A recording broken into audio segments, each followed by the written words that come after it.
ఈరోజు మన రెసిపీ వచ్చేసి పండు మిర్చి పచ్చడి అండి. ఇది చాలా టేస్టీగా మంచిగా ఉంటుంది. ఒకసారి ఇలా ట్రై చేసి చూడండి. ఎన్ని రోజులైనా మనం దీన్ని నిలువగా చేసుకోవచ్చు, ఎప్పుడైనా పాడగాదు. ముందుగా నేను 1 కేజీ పండు మిరపకాయలను తీసుకున్నానండి. ఇవి తొడిమెలతో సహా ఇలానే మనం బాగా 2-3 సార్లు బాగా కడుక్కోవాలి. ఎందుకంటే తొడిమెలు తీసి కడిగితే వాటర్ అనేది మిర్చిలోకి పోయి పచ్చడి ఖరాబ్ అవుతుంది. అందుకని మనం తొడిమెలతోనే ఈ విధంగా బాగా కడుక్కోవాలి. ఇలా తొడిమెలు లేని ఉంటే పక్కన పెట్టేసేయాలి. ఈ విధంగా బాగా కడుక్కోవాలండి. ఇప్పుడు మనం దీన్ని ఒక కాటన్ క్లాత్ పైన ఆరేసేసుకోవాలి.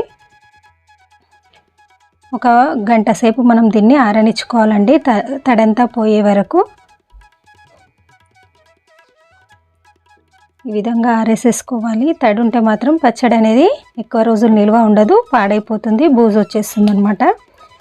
ఈ విధంగా మనము ఆరబెట్టుకోవాలి. ఇవి ఆరిన తర్వాత మనము ఇలా పగుళ్ళు ఏమన్నా ఉంటే దీన్ని తీసేసి పక్కన పెట్టేసేయాలండి. ఈ విధంగా మనము తొడిమెలన్నీ తీసి పక్కన పెట్టేసుకోవాలి. ఇప్పుడు దీన్ని మనము కట్ చేసుకుందామండి. అలాగే వేస్తే పచ్చడి అనేది మెదగదు. మనము మిరపకాయలను ఈ విధంగా కట్ చేసి మనం దీన్ని గ్రైండ్ చేసుకోవాలండి. ఈ విధంగా అన్నీ కట్ చేసుకోవాలండి. కట్ చేసుకున్న తర్వాత మనము దీన్ని గ్రైండ్ చేసుకుందాము.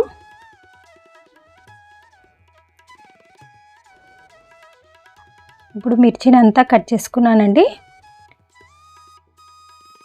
ఇప్పుడు మనం ఒక మిక్సీ జార్లో ఇప్పుడు పండు మిర్చిని కొద్దిగా వేసుకుంటూ గ్రైండ్ చేసుకుందామండి. ఈ కేజీ పండు మిర్చికి 1/2 కేజీ ఉప్పు, 1/2 కేజీ చింతపండు పడుతుందండి. ఇక్కడ నేను 1/2 కేజీ ఉప్పుని తీసుకున్నాను, రాళ్ళుప్పు. ఇప్పుడు కొద్దిగా ఉప్పు వేసుకుంటూ మనము ఈ మిర్చిని అనేది గ్రైండ్ చేసుకోవాలి. కొంచెం కచ్చాపచ్చగా గ్రైండ్ చేసుకోవాలండి. ఇప్పుడు మనం చూస్తున్నారు కదా, ఈ విధంగా కచ్చాపచ్చగా గ్రైండ్ చేసుకోవాలి. దీన్ని ఒక బౌల్లోకి తీసి పక్కన పెడదాము.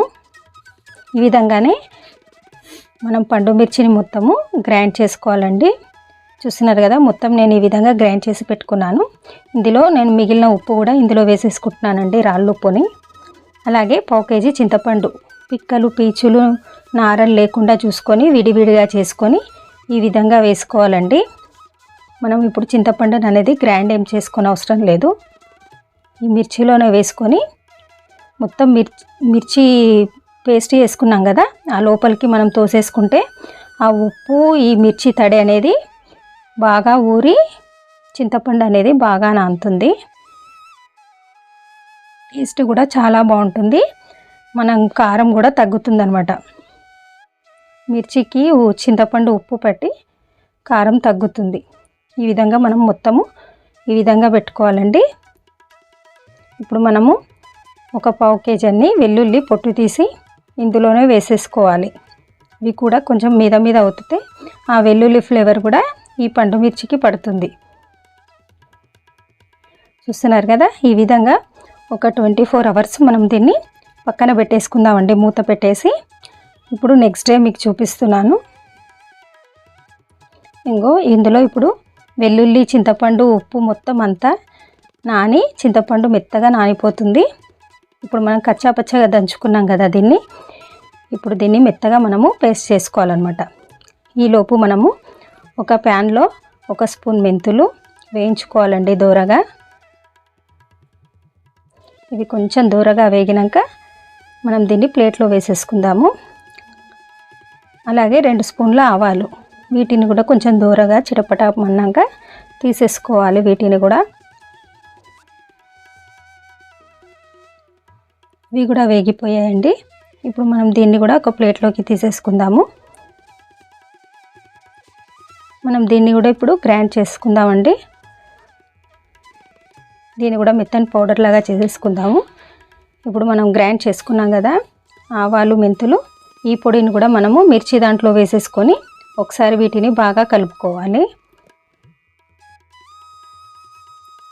ఈ విధంగా కలుపుకున్నాక మనము కచ్చాపచ్చగా చేసుకున్నాం కాబట్టి దీన్ని ఒకసారి మెత్తగా, చింతపండు కూడా వేసుకున్నాం కదా, దీన్ని మెత్తగా గ్రైండ్ చేసుకోవాలి.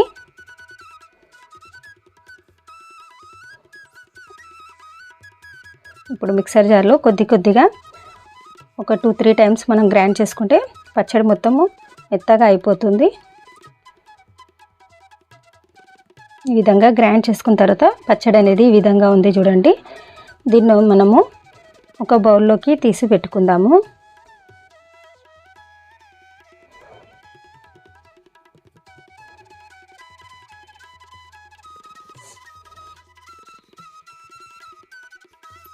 ఈ విధంగానే మనం పచ్చడిని మొత్తం గ్రైండ్ చేసుకోవాలి.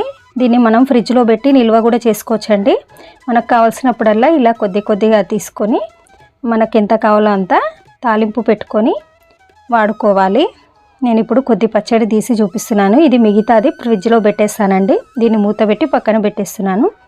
కొద్దిగా తీసుకున్నాను కదా, దీనికి తాలింపు ఎలా పెట్టాలో చూపిస్తున్నాను చూడండి.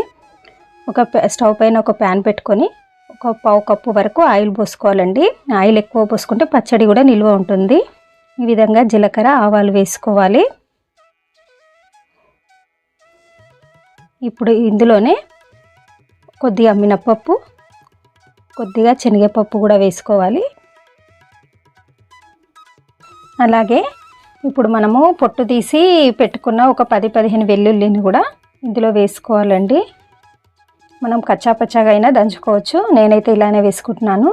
ఇప్పుడు కొంచెం వెల్లుల్లి వేగాక ఇందులో కొద్దిగా కరివేపాకును కూడా వేసేసుకోవాలండి. కొద్దిగా వేగాయి కదా, ఇప్పుడు కరివేపాకును కూడా వేసేసుకోవాలి.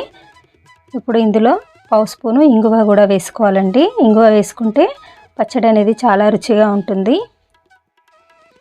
ఇప్పుడు అందులోనే పావు స్పూను పసుపు కూడా వేసేసుకోవాలి.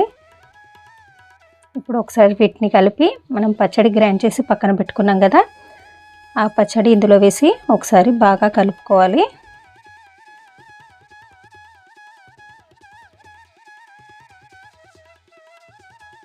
మంచిగా పచ్చడికి అనేది ఈ ఫ్లేవర్ బట్టి, వెల్లుల్లి ఫ్లేవర్ బట్టి పచ్చడి చాలా టేస్టీగా ఉంటుంది. అలాగే ఒక 2 నిమిషాలు దీన్ని పచ్చడిని బాగా కలుపుకోవాలన్నమాట. అంతే అండి, పండు మిర్చి పచ్చడి రెడీ అయిపోయింది. ఒకసారి ఇలా చేసి మీరు కూడా చూడండి. ఎలా వచ్చిందో కామెంట్ సెక్షన్లో కామెంట్ చేయండి. మరిన్ని ఇలాంటి వీడియోస్ కోసం నా ఛానల్ని సబ్స్క్రైబ్ చేసుకోండి. Thank you for watching.